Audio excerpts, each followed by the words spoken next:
Merci d'être venus si nombreux pour cet hommage à François Quérel, poète et traducteur. Merci, Monsieur le maire de la ville d'Aval, d'être parmi nous.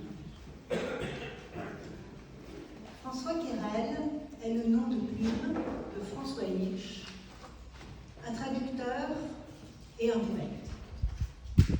Il a fait une maison à la vigne d'Aval, où il a traduit les œuvres de Milan Kundera, celles de Cormac McCarthy et les poèmes de Vítězslav Nezval et d'Ossip Mandelstam. Il a aussi écrit ses propres poèmes intitulés Bonji. Il a également parcouru à pied les chemins de la région et il a choisi d'être enterré à la vigne d'Aval. François Quérel était mon père. C'est de cette rencontre et de la publication en janvier 2023 chez Vibration Édition de son œuvre poétique complète qu'est née l'idée de cette rencontre. De cette rencontre et donc d'un récital en hommage à François Quérel, poète et traducteur de poésie. Merci à Jean-Marie Besset d'avoir organisé ce récital dans le cadre du Festival d'Avin et merci à Guillaume Laniel de l'accueillir à l'Institut des Arts Dramatiques. Vous allez donc découvrir des poèmes de François Quérel ainsi que des poèmes de Vítězslav Nezval et des poèmes d'Ossip Mandelstam, traduits du tchèque et du russe.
Intitulé « Au croisement de notre amour et des combats ». Le poète y revient sur les années passées durant la guerre au Chambon-sur-Lignon, où lui et sa femme, étant juifs, avaient trouvé refuge dans ce village de Haute-Loire, dont les habitants sont honorés comme justes parmi les nations.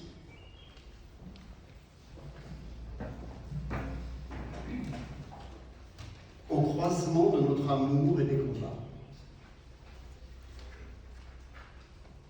J'ai respiré ton souffle au sortir des années, que le deuil déchirait de printemps en printemps, au sortir de l'angoisse où l'espérance est née, vivante et claire entre les mains des combattants. J'ai respiré ton souffle au sortir de l'enfance, triste comme un pays sous les pas de l'exil, triste comme un pays sous le ciel sans défense, triste comme un pays dans l'ombre des fusils. J'ai respiré ton souffle où les rêves se mêlent aux pas de nos amis tués sur les chemins et reviennent vers nous plus vastes, plus fidèles, d'avoir foulé le sol qui pèse sur leurs mains. J'ai respiré ton souffle où les rêves s'en trouvent et j'ai vu sur ton front le lingot du matin. Le malheur me suivait de son regard de louve et sa plainte brisait la douceur des lointains. J'ai respiré ton souffle et j'ai vu le mirage d'une harpe blessée à l'entour de ta voix. Au loin, les potagers se taisaient sous l'orage pour entendre la pluie aux lèvres de mon bois. J'ai respiré ton souffle à l'ombre de l'averse. Les sapins s'éveillaient comme de grands oiseaux, plus clairs que les ramiers quand l'aube les traverse. La nuit posait sur nous le froid de ses ciseaux.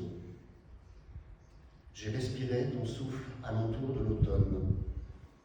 Voici l'osier du soir que tressent les vanniers. La douleur s'assoupit dans nos mains monotones en luttant. C'est l'amour que nous avons gagné.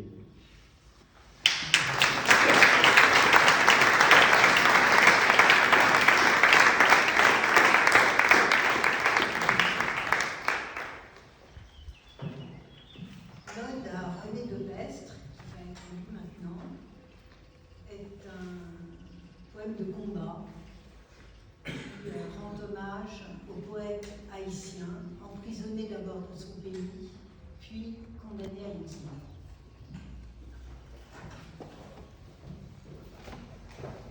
Extrait de l'Ode à René de Pestre. Tu la voyais de loin, ta fontaine, ton île. Les traits de sa douleur ont couvert tes cahiers. L'adieu n'a pas rendu son baiser plus fragile. Connaît-il ton secret, cet oiseau qui s'exile? A-t-il une patrie qu'il ne peut oublier? Tu dis le mendiant qui s'endort sur le môle.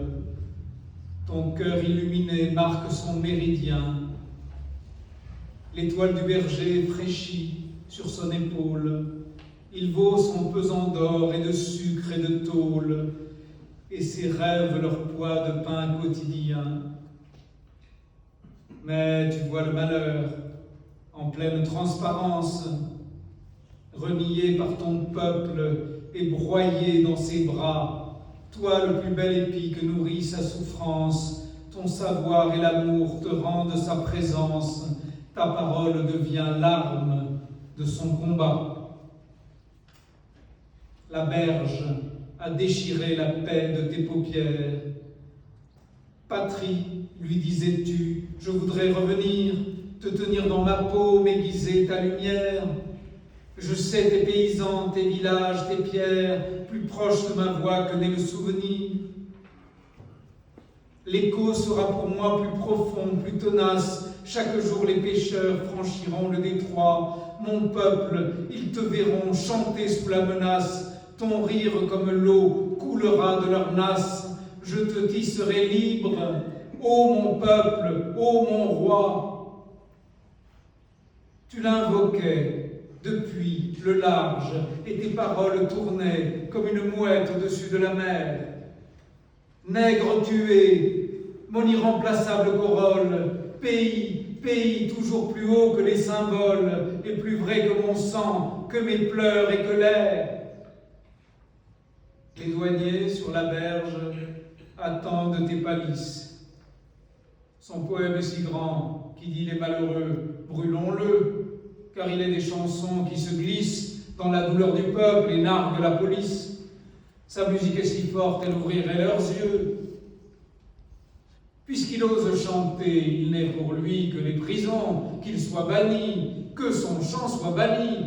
Banni, toujours banni, plus banni que la lèpre, puisqu'il ose apporter la tendresse et le lait. Privez-le de patrie, il faut qu'il soit banni. Puis il ferme sur toi les portes de ses rives. Il ne rentrera pas, voici les barbelés. S'il aime les cachots, que le geôlier le suive. S'il aime naviguer, qu'il aille à la dérive. Il aura pour visa son hymne d'exilé. Toi, tu ne réponds rien. Le paquebot se charge d'étranges passagers modelés par la nuit. Là-bas, c'est ton pays qui te sourit au large. L'horizon l'a gardé tel un point dans sa marge et le soleil t'exhorte à regarder vers lui. Il disparaît.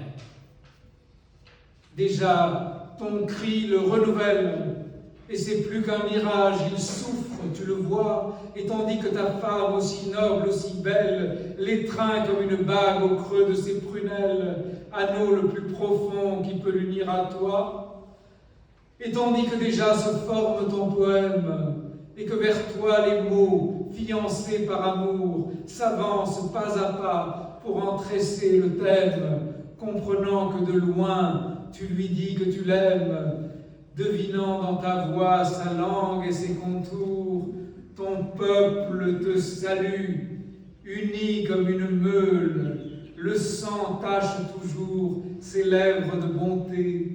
Il te donne son front, ses yeux que rien n'aveugle. Lutter pour lui te mène au cœur de tous les peuples, et ton chant le plus pur sera sa liberté. Bravo.